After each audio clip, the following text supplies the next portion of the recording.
चलिए आज हम स्टार्ट करेंगे हाइब्रिडाइजेशन। आज बीएससी फर्स्ट ईयर में हम स्टार्ट करेंगे हाइब्रिडाइजेशन। आप अच्छे से वीडियो को बिना स्किप के वॉच कीजिए और अच्छे से देखिए और अच्छे से समझिए। चलिए बिना देर के स्टार्ट करते हैं, आप अच्छे से स्टार्ट कीजिए पढ़ना। सबसे पहले हम देखते हैं हाइब्रिडाइजेशन क्या होता है। क्या होता है हाइब्रिडाइजेशन, चलिए स्टार्ट करते हैं। हाइब्रिडाइजेशन, जैसे कि हाइब्रिडाइजेशन से जानने से पहले आप ये देख लीजिए कि हाइब्रिडाइजेशन का मतलब कि डिस्कवरी 1931 में इसका मतलब खोज किया गया। अब कौन क्या था? Chemist Linus Pauling. सुनिए, केमिस्ट, अब सुन के लिख लो। Chemist Linus Pauling first developed the chemist Linus Pauling first developed the hybridization theory in 1931। फिर से सुन लीजिए, chemist Linus Pauling first developed the hybridization theory in 1931 to explain the structure of simple molecules such as methane CH4 using atomic orbitals। आप एक बार लिख देता हूँ यहाँ पे मैं, जैसे कि यहाँ पे chemist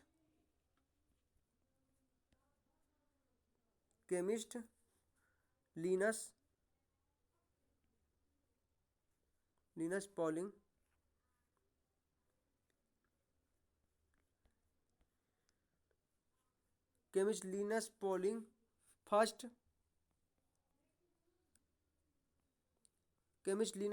first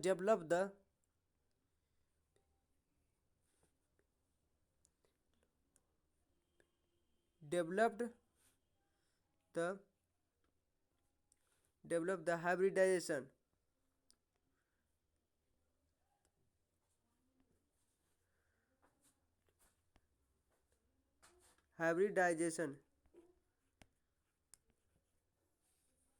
hybridization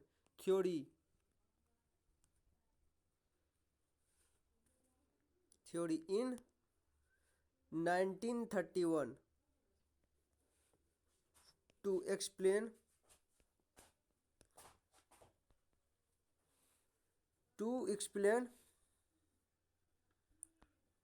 the structure, इस तरह से लिख लें शॉर्ट में, structure to explain the structure of simple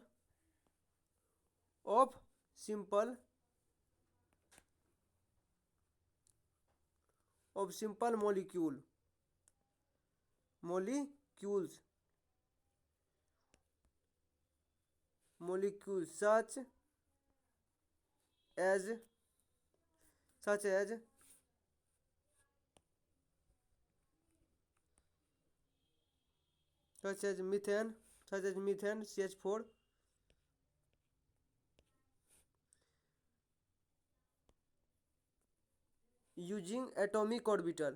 using atomic orbitals।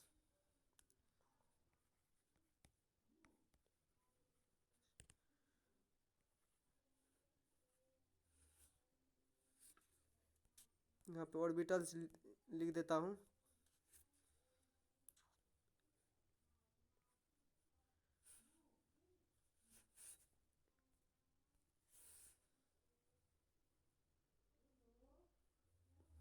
Orbitals. अब देखिए, केमिस्ट लिनस पॉलिंग, मतलब लिनस पॉलिंग जो है 1931 में क्या दिया था, मतलब कि डिस्कवर किया था किस पे? तो CH4 मीथेन पे किया था यूजिंग एटॉमिक ऑर्बिटल पे। देखिए, chemist Linus Pauling first develop the hybridization theory in 1931 to explain the structure of simple molecule such as methane CH4 using atomic orbital. फिर से सुन लीजिए, chemist Linus Pauling first developed the hybridization theory in 1931 to explain the structure of simple molecules such as methane CH4 using atomic orbitals। एक बार फिर से सुन लो, chemist मतलब chemist Linus polling, यानी फिर से सुन लो आप एक बार, हाइब्रिडाइजेशन मतलब कि हाइब्रिडाइजेशन का डिस्कवर कब हुआ था, हाइब्रिडाइजेशन किस प्रकार से डिस्कवर हुआ था और किसने किया था। Chemist Linus Pauling first develop the hybridization theory in 1931 to explain the structure of simple molecules such as methane CH4 using atomic orbitals. chemist Linus Pauling first developed the hybridization theory in 1931 to explain the structure of simple molecules such as methane CH4 using atomic orbitals। मतलब Lions polling जो है, Lions polling नाम का एक chemist जो है, मतलब कि हाइब्रिडाइजेशन मतलब 1931 में इसका इस पे डिस्कवर किया, किस पे, तो मीथेन पे, CH4 एटॉमिक ऑर्बिटल पे, इस पे एटॉमिक ऑर्बिटल पे। चलिए अब देखते हैं आगे ये क्या होता है हाइब्रिडाइजेशन। चलिए इसके बारे में जानते हैं। ये समझ गए कि किसने दिया था। चलिए आगे देखते हैं क्या होता है हाइब्रिडाइजेशन। चलिए देखते हैं हाइब्रिडाइजेशन। हाइब्रिडाइजेशन का मतलब संकरण। अब देखिए संकरण क्या होता है, आप उसका परिभाषा पहले सुन लो। हाइब्रिडाइजेशन, चलिए हाइब्रिडाइजेशन क्या होता है। हाइब्रिडाइजेशन, हाइब्रिडाइजेशन का मतलब होता है क्या, संकरण। क्या होता है, संकरण। समझ गए। अब यहाँ पे लिख देते हैं, इस हाइब्रिडाइजेशन का मतलब संकरण। किसी परमाणु के, यानी फिर से सुन लीजिए, किसी परमाणु के संयोजी कोष के लगभग समान ऊर्जा वाले कक्षक आपस में संयोग कर उतने ही संख्या में नए समान ऊर्जा वाले कक्षक बनाते हैं। तो मतलब कि उसे क्या कहते हैं, संकरण कहते हैं। एक बार आप इसका डेफिनेशन लिख लीजिए। किसी परमाणु के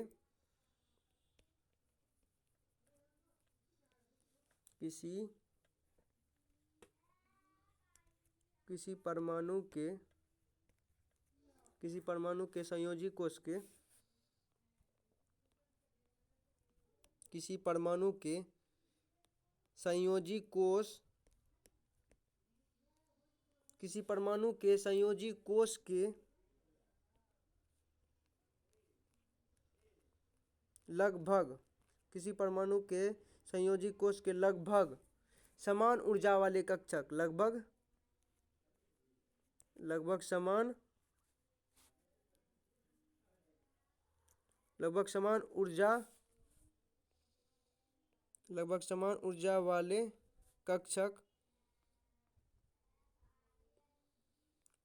ऊर्जा वाले कक्षक, आपस में संयोग कर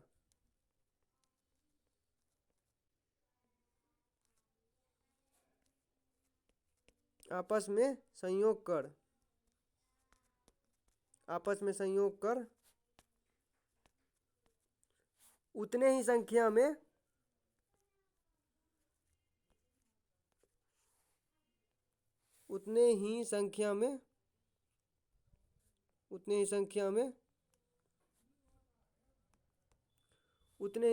में नए समान ऊर्जा वाले कक्षक अब उतने ही संख्या में ऊर्जा,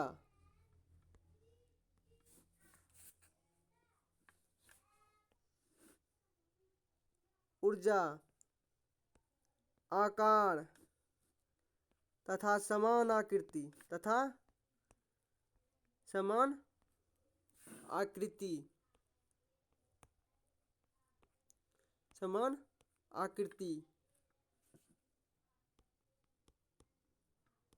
वाले नए कक्षकों का निर्माण करते हैं।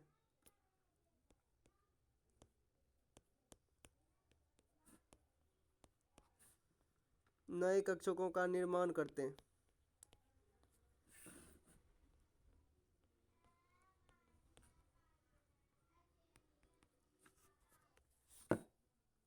इस घटना को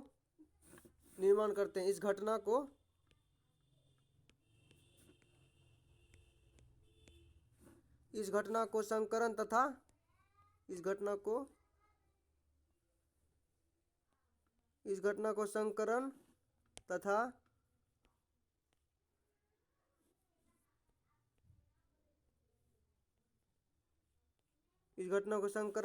बनने वाले नए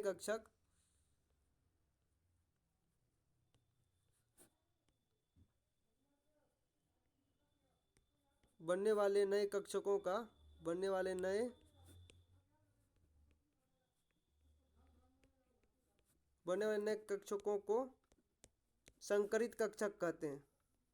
क्या कहते हैं, संकरित कक्षक। संकरित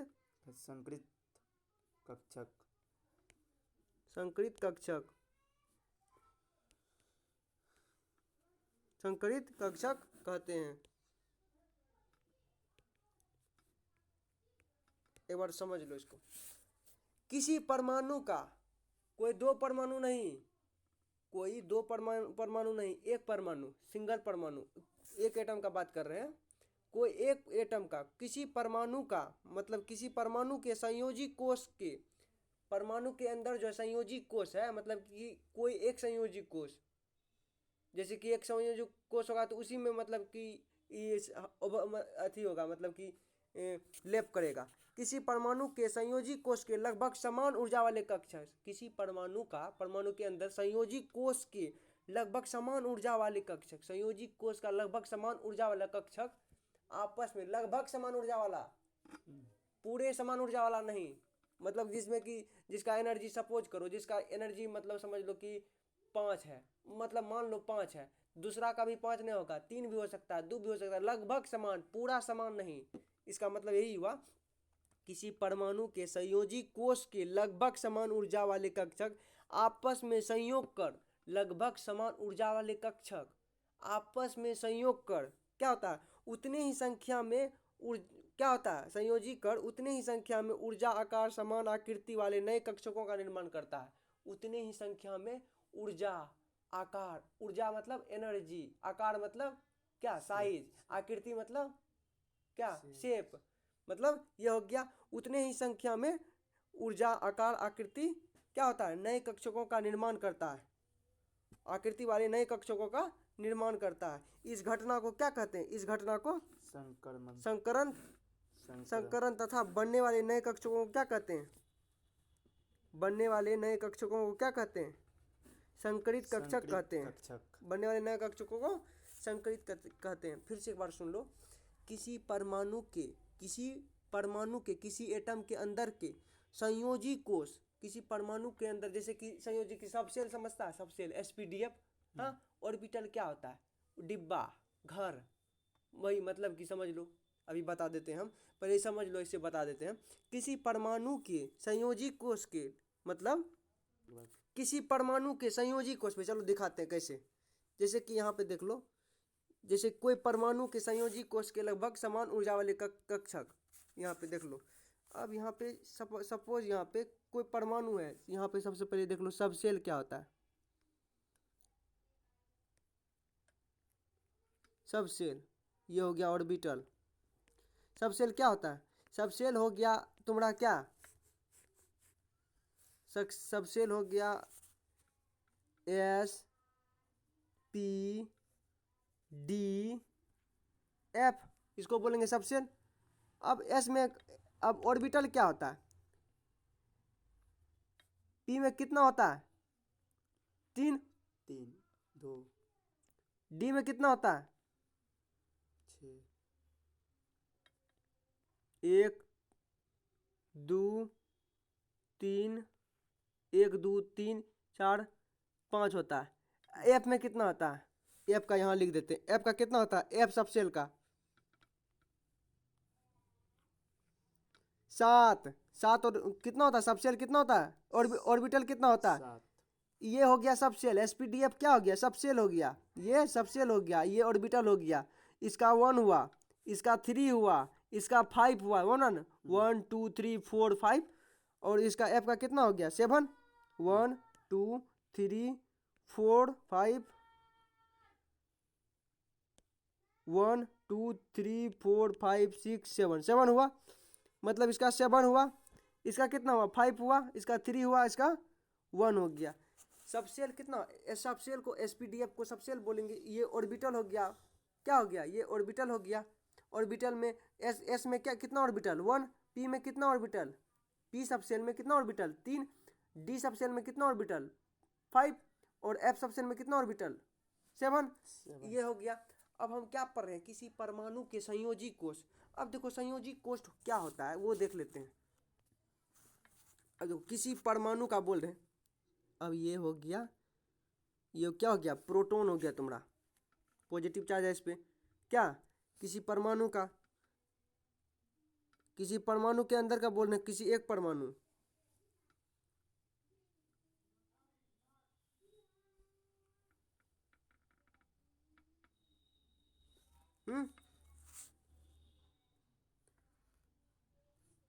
हो गया। ये क्या हो गया, लास्ट सेल,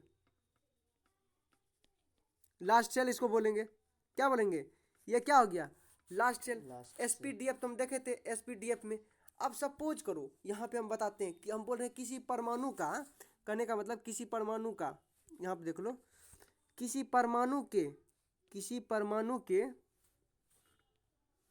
मतलब किसी परमाणु के, हाँ यहाँ पे किसी परमाणु के, किसी परमाणु के, किसी परमाणु के संयोजी कोष के लगभग समान, मतलब यहाँ पे देख लो, यहाँ पे क्या बोल रहा है, लगभग, लगभग समान ऊर्जा वाले कक्षक, इतना ठोक डिनोटे मतलब कि मन में टालो, लगभग समान ऊर्जा वाले कक्षक, पूरे समान नहीं, आपस में संयोग कर उतने ही संख्या में, आपस में मतलब कि आपस में ही संयोग करके उतने ही संख्या में क्या हो रहा है, आपस में संयोग कर उतने ही संख्या में ऊर्जा, आकार तथा समान आकृति वाले नए कक्षकों का निर्माण करता है। इस घटना को क्या कहते हैं, इस घटना को संकरण तथा बनने वाले नए कक्षकों को क्या कहते हैं, संकरित कक्षक कहते हैं, संकरित कक्षक कहते हैं। समझ गया। चलिए आगे देखते हैं, इसी को हम समझा देते हैं एटम के द्वारा। क्या, अब देखो ये लास्ट सेल हो गया, ये क्या हो गया, ये लास्ट सेल हो गया। अब देखो यहाँ पे फिर एसपीडीएफ देखो, एस पी, अब देखो ये दोनों को संयोग कराते हैं। हम जानते हैं पी में कितना ऑर्बिटल है, पी सब सेल में कितना ऑर्बिटल है, 3, 1 2 3, 1 2 3 हुआ गया। इसमें कितना है, 1 है। हम क्या किए, इसको हम जब ये दोनों को मतलब संयोग मतलब किया थी कि संयोग कराए, मतलब इसके अंदर है, किसके अंदर है, इसके अंदर हो रहा है कि संयोजी, किसी परमाणु के संयोजी कोष के, क्या, अब देखो इसके अंदर हो रहा है, इसके अंदर हो रहा है किसी परमाणु के संयोजी कोष, ये बोला ना, किसी परमाणु के संयोजी कोष, किसी परमाणु के संयोजी कोष लगभग समान ऊर्जा वाले कक्षक आपस में संयोग कर उतने ही संख्या में समान ऊर्जा, आकार तथा समान आकृति वाले नए कक्षकों का निर्माण करता है। समझ गया। चलो आगे देख। हाँ तो sp हो गया, क्या, ये दोनों संयोग कर गया तो बना क्या हमारे पास, बना, यहाँ पे देखो क्या बना, ये s और p मिला तो क्या बना, sp बन गया। यहाँ पे ये दोनों sp बन गया। इसमें मतलब कि ये दोनों केवल संकरित किया, ये और ये दोनों संकरित किया। अब देखो इसमें ये 3 प्रकार का बन सकता है, ये 3 प्रकार का बनेगा। क्या, कौन कौन बनेगा, 3px 3py 3pz, ये 3 प्रकार का बन सकता है, ये 3 प्रकार का बनेगा, का बनेगा। कौन कौन, देखो यहाँ पे 3px 3py 3pz, 3px 3py 3pz, ये 3 प्रकार का बनेगा। ये तीनों की एनर्जी क्या होगा, बराबर है, परंतु 3s और 3p की ऊर्जा में थोड़ी अंतर है। ये तीनों का एनर्जी है 3px 3py 3pz, मतलब कि ये दोनों जब संयोग करेगा तो ये सब का एनर्जी क्या है, बराबर है, ये सब का एनर्जी बराबर है। किसका बराबर न है, अब देखो तुमको एक एग्जांपल और देते हैं। अब यहाँ पे सपोज करो कि यहाँ पे तुमको 2 पेंसिल दे दिए, पेंसिल वो जो मिट्टी पे लिखता है, मिट्टी मतलब कि सिलेट पे लिखता है। सपोज यहाँ पे 2 पेंसिल दे दिए तुमको, एक पेंसिल बड़ा है लाल रंग का है, एक पेंसिल समझ लो कि एक पेंसिल ये कलर का है, ये कलर का है ना। तो ये अब ये कलर का है ना, इस कलर को हम क्या मानो, कलर को तुम एनर्जी मान लो, ये कलर को एनर्जी मान लो। और ये उजला रंग का है, ये क्या है, ये उजला रंग का है। जब ये दोनों को हम क्या करेंगे, आपस में पीस देंगे, इसको जब पीस देंगे आपस में तो इसका कलर कैसा होगा, इसको आपस में पीस के 2 पेंसिल बनाएंगे। 2 पेंसिल जो बनेगा वो किस प्रकार का पेंसिल बनेगा, दोनों का साइज बराबर रखेंगे, दोनों का साइज बराबर रखेंगे, क्या, दोनों का साइज बराबर रखेंगे। अब देखो यहाँ पे दोनों का साइज बराबर है, इस प्रकार से इसको मतलब कि ऐसे कर दिए, यहाँ भी इस तरह से कर दिए। अब देखो जब दोनों का साइज, इसका साइज मान लो बना नहीं है, साइज समझ लो कि मतलब कि दो चीज़ को हम, दो पेंसिल को आपस में, एक लाल रंग का पेंसिल है, मतलब कि एक समझ लो ये दूसरा लाल कलर नहीं पिंक कलर समझ लो, या कुछ समझ ला, पिंक कलर समझ लो, इसको उजला कलर मतलब कि है, इसको उजला कलर समझ लो। अब कलर को हम एनर्जी मान लेते हैं। अब दोनों पेंसिल को हम क्या करेंगे, उसको इतना मतलब पीस देंगे, इसको पीस के दो पेंसिल बनाएंगे, नया पेंसिल, दोनों एक ही साइज का होगा, यानी कि दोनों का साइज मतलब कि एक ही है। अब दोनों पेंसिल का तो रूप और आकार तुम पहचान पाएगा कौन पेंसिल किसका है, कहे कि अब देखो एनर्जी भी दोनों का बराबर होगा, कल मतलब कि एनर्जी बराबर होगा, साइज बराबर होगा। समझ गया? कहने का मतलब पहले दोनों का आकार और सब चीज़ अलग अलग था, यानी कि समझ लो उसी प्रकार ये क्या है, किसी परमाणु के दो मतलब कि किसी परमाणु के संयोजी कोष के लगभग समान ऊर्जा वाले कक्षक, ये क्या है, दो अलग अलग कक्षक है। क्या है? लगभग मतलब किसी परमाणु का, ये समझ लो एटम है, ये क्या है, एटम है, ये एटम का ही क्या है, कक्षक है, ये एटम का क्या है, कक्षक है, दो अलग अलग कक्षक। दोनों अलग अलग कक्षक को जब हम मिलाएंगे उससे बनने वाला नया पदार्थ जो बना, ये बना है नया, दोनों ये दोनों क्या नया पदार्थ बना है, बना ना, नया सब्सटेंस जो बना है, दोनों का एनर्जी, दोनों का मतलब कि साइज, मतलब शेप और साइज और एनर्जी तीनों क्या होगा, इसका बराबर होगा। लेकिन पहले इसका बराबर होगा शेप साइज और एनर्जी, लगभग बराबर होगा, बराबर नहीं होगा, इसका बराबर होगा कभी। उसी प्रकार यहाँ पे बताया गया है, एस और पी जब संयोग करेगा आपस में, एस और पी का, इसका एनर्जी लगभग बराबर होगा, पूरा बराबर नहीं होगा। इससे जो नया कक्षक बनेगा, मतलब एस पी से जो, अब देखो एस पी है ना, अब ये दोनों मिलकर क्या बना, एस पी बना, ई एस पी बोलेंगे इसको, ई डिब्बा को भी एस पी, मतलब कि ई बॉक्स को भी, ई ऑर्बिटल को भी एस पी बोलेंगे, इसको भी एस पी बोलेंगे। लेकिन इसका नाम वास्तव में देखो, ये तीन प्रकार का हुआ, ये तीन प्रकार के बन सकता है, पहला इससे संयोग किया, फिर दूसरा इससे, फिर तीसरा इससे, यानी 3px, ये 3px, 3py, 3pz, और ये तीनों का एनर्जी क्या होगा, बराबर होगा। ये सब का क्या होगा, तीनों का एनर्जी बराबर होगा। अब देखिए ये समझ गए आप। अब देखिए 3s और 3p की ऊर्जा में थोड़ी अंतर होती है, देखो 3s 3p की ऊर्जा में थोड़ी अंतर होती है, कैसे, क्या कि इसमें कितना है, p में कितना ऑर्बिटल है, 3 ऑर्बिटल है, 3 ऑर्बिटल है ना, और इसमें 1 है।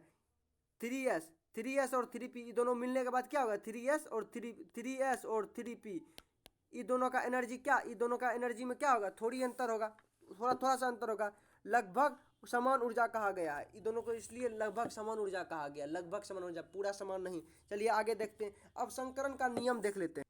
समझ गए? अब देखिए संकरण के नियम, चलिए स्टार्ट करते हैं, आगे देखते हैं।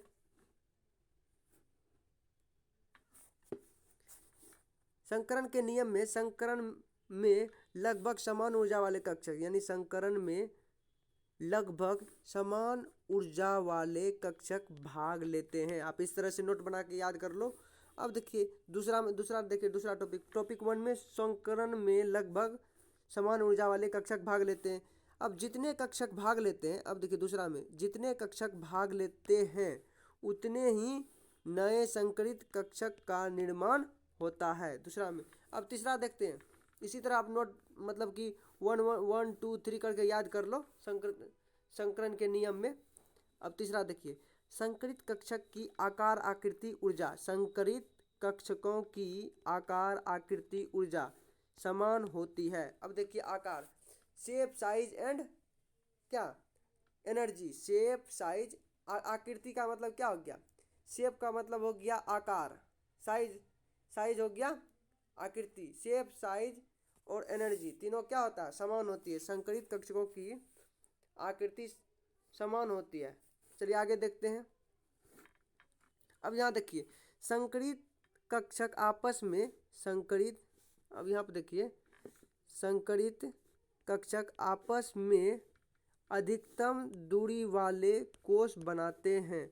संकरित कक्षक आपस में, ये संकरित कक्षक जो है, ये संकरित कक्षक आपस में अधिकतम दूरी वाले कोष बनाते हैं। संकरित कक्षक आपस में अधिकतम दूरी वाले कोष बनाते हैं। इस प्रकार से कोष कितना बनाते हैं, इसका एंगल होगा 120 डिग्री, 120 डिग्री इसका एंगल हो गया।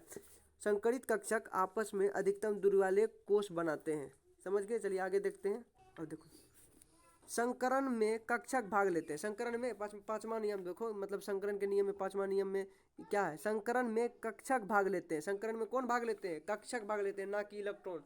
संकरण में तो जानते हैं जब इसका मतलब हाइब्रिडाइज्ड होता है, मतलब संकरण होता है, तो क्या होता है उसमें कौन चीज भाग लेता है, क्या लेता है भाग, इलेक्ट्रॉन।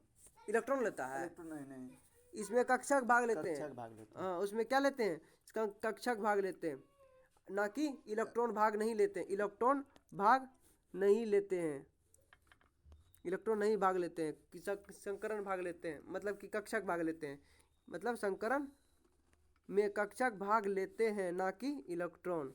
अब देखो चलो दूसरा, संकरण एक काल्पनिक अवधारणा। संकरण क्या है, संकरण एक काल्पनिक अवधारणा है जिसके आधार पर अणु की वास्तविक संरचना का निर्धारण किया जाता है। संकरण एक क्या है, संकरण एक काल्पनिक अवधारणा है जिसके आधार पर अणु की वास्तविक संरचना का निर्धारण किया जाता है। काल्पनिक का मतलब क्या, कल्पना करना, वो मतलब पूरा सत्य नहीं है। संकरण एक काल्पनिक अवधारणा है जिसके आधार पर हम क्या करते हैं, अणु की वास्तविक संरचना का निर्धारण करता है। उस मतलब कि संकरण में क्या करते हैं हम, अणु का यानी कि मॉलिक्यूल का वास्तविक संरचना का क्या करते हैं, धारण करते हैं। मतलब अणु की वास्तविक संरचना, मतलब मॉलिक्यूल्स का जो स्ट्रक्चर होता है, रियल स्ट्रक्चर, मॉलिक्यूल्स का रियल स्ट्रक्चर का क्या होता है, निर्धारण किया जाता है। अब देख इसमें दूसरा देख लो, इसमें दो टाइप होता है। एक होता है कोवैलेंट कंपाउंड, एक क्या होता है, कोवैलेंट कंपाउंड। एक दूसरा होता है क्या, पहला कोवैलेंट कंपाउंड, दूसरा कोऑर्डिनेट कंपाउंड। पहला कोवैलेंट कंपाउंड सहसंयोजी, क्या इसको क्या बोलेंगे, कोवैलेंट कंपाउंड को सहसंयोजी, और दूसरा बोलेंगे उप सहसंयोजी। कोवैलेंट कंपाउंड को बोलेंगे क्या, सहसंयोजी, और कोऑर्डिनेट कंपाउंड को क्या बोलेंगे, उप सहसंयोजी। सहसंयोजी उप संयोजी, ऊपर वाले को सहसंयोजी, नीचे वाले को उप सहसंयोजी। अब चलो सातवां देख लेते हैं, सातवां देख लेते हैं। अब देखो सातवां में देखते हैं संकरित कक्षक क्या करते हैं, संकरित कक्षकों का गुण। संकरित कक्षकों का गुण यानी गुण के बारे में देखते हैं, यानी कि एस और पी जब मिलेगा तो किस प्रकार से, ये तो बताए थे, चलो फिर से एक बार देख लो। संकरित कक्षकों का गुण लक्षण भाग लेने वाले कक्षकों पर निर्भर करता है। संकरित कक्षकों का गुण किस पर निर्भर करता है, संकरित कक्षक मतलब संकरित कक्षक तो समझ गया कि एटम के अंदर का जो कोश है, यानी कि एटम के अंदर का जो क्या होता है कोश, वही में भाग लेता है। हाँ, संकरित कक्षकों का गुण लक्षण भाग लेने वाले कक्षकों पर निर्भर करता है। क्या, अब देखो यहाँ पे टोटल ऑर्बिट कितना है, यहाँ पे 3 है। कैसे है 3, यानी कि यहाँ 2p है, यहाँ पे 1s है, यहाँ पे 1s है ना, s तो 1 है, p कितना है 2, तो कितना हो गया टोटल, यहाँ पे बोल सकते हैं टोटल कितना 3 हो गया। हमको निकालना है यहाँ पे क्या, number of s percentage of nature. लक्षण को क्या बोलते हैं, नेचर बोलते हैं। इसका नेचर कैसा है, उसका नेचर कैसा है, यानी कि उसको लक्षण बोल दो हिंदी में। क्या, अब s का नेचर देखते हैं, इसमें मतलब कि sp में s प्लस 2p में हम अगर क्या निकालते हैं, अगर हम s प्लस 2p में अगर हम की निकाला जाए यहाँ 2p में, तो हम निकालते हैं p में, यानी कि इसमें s परसेंटेज अगर निकालेंगे तो क्या होगा, यहाँ पे s देखेंगे तीनों में, पहले ही देखेंगे ई 2p और इसमें, यानी कि ई तीनों में, यानी कि s का प्रतिशत कितना है, परसेंटेज, मतलब s कितना है, एक ठो है, पहले देखें कितना है, ऐसे 1 है, तो 1 गुना 100 बटे, यहाँ पे क्या लिखे 1 गुना 100 बटे 3 कर दिए, यानी कि ये। अब इसको जब मतलब कि इसका फॉर्मेशन करेंगे, मतलब कि इसको जब तोड़ेंगे तो कितना होगा, 33.33%, कितना होगा 33.33% इसका निकल जाएगा। किसका नेचर है, एस का। कहने का मतलब कि s प्लस 2p में s का परसेंटेज कितना है, 33.33%, ये हो गया। हाँ, अब s प्लस 2p में p का परसेंटेज कितना, s प्लस 2p में कितना p का परसेंटेज, हम जानते हैं p कितना है, 2 है, s अकेले है। यहाँ पे हम मांग रहे हैं क्या, p का परसेंटेज, क्या बोल रहे हैं, p का परसेंटेज निकालना हमको, p हम जानते हैं 2 है, तो यहाँ लिखेंगे 2 गुना 100 बटे 3, यानी 2 गुना 100 बटे 3। अब देखो ये 2 गुना 100 बटे 3 को जब हम मतलब इसका फॉर्मेशन करेंगे तो कितना होगा, मतलब 66 66.66%, मतलब 66.66% इसका आंसर हो जाएगा। मतलब S प्लस 2P में P का परसेंटेज कितना होगा 66.66%, और S प्लस 2P में S का परसेंटेज कितना होगा 33.33%। फिर से सुन लो, S प्लस 2P में इसका परसेंटेज यानी कि फॉर्मूला हो गया S परसेंटेज का ये फॉर्मूला हो गया, जैसे कि S यहाँ पे S कितना है, यहाँ पे S हो गया 1 ठो है, तो यहाँ पे हम निकाल क्या रहे हैं S परसेंटेज, तो वो 1 गुना 100/3 करेंगे, ये हो जाएगा तो 33.33%। ये हो गया इसका फॉर्मूला। अब S प्लस 2P में अगर P का परसेंटेज निकालेंगे तो इसका हो जाएगा कितना, क्या हो जाएगा, इसमें हम देखेंगे कितना नंबर ऑफ P, कितना P ऑर्बिटल 2, तो यहाँ क्या लिखेंगे 2 मतलब 2 गुना 2 गुना 100/3, जब इसका फॉर्मेशन करेंगे 66.66%। ये हो गया S प्लस 2P में, समझ गए? जी हाँ, ये इसी तरह होगा। और कोई दिक्कत? नहीं। आज का वीडियो बस यहीं तक। अगर आपको ये वीडियो अच्छा लगा लाइक करें, सब्सक्राइब करें, ताकि अगले वीडियो का नोटिफिकेशन आपके मोबाइल में जल्द से जल्द आए। अगर ये लेक्चर थोड़ा लंबा हो गया, आपको बिना स्किप किए वॉच करना है और एक नोट डाउन करना है, एक पेन और पेपर लेके बैठो, आप नोट डाउन करो, अच्छे से नोट बनाओ। आप अच्छे से BSc फर्स्ट ईयर का अगर केमिस्ट्री का मतलब स्टूडेंट हो, यानी साइंस के स्टूडेंट हो, तो हाइब्रिडाइजेशन से आप पॉइंट बाय पॉइंट नोट बना के स्टडी करो और तैयारी करो। चलिए, इसका अगला वीडियो फिर लेके आऊँगा मैं। चलिए, आज के लिए बस इतना ही। आप अच्छे से पढ़िए और तैयारी कीजिए। थैंक यू, धन्यवाद।